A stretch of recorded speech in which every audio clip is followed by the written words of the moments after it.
ఉన్నటువంటి ఒక మిత్రుడు తన భార్య చనిపోతే నేను వెళ్ళాను.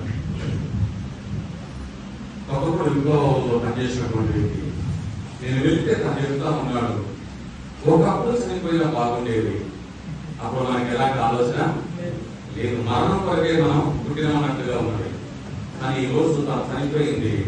నేను చెప్తాను, పర్వాలేదులే, అందరూ చనిపోతాం, నాకు వచ్చేది అదేగా మంచి మాటలు, అందరూ చనిపోతాం, ఇప్పుడు ఆ వెళ్ళిన తర్వాత మనం వెళ్తాం, ఏం టెన్షన్ పడకండి, మీరు ఏం బాధపడకండి అని అంటే ఆయన ఏమంటో తెలుసా అంటే, భార్య చనిపోయినటువంటి భర్త పెంట తిప్పలాంటి కూడా చెప్పి నేను ఎప్పుడు వినలేదు ఆ మాట. అసలు భార్య చనిపోయిన భర్త ఎలాంటి పంట పెంట తిప్పంటే తెలంగాణ పదం అండి, ఇక్కడ ఉందో లేదో తెలియదు.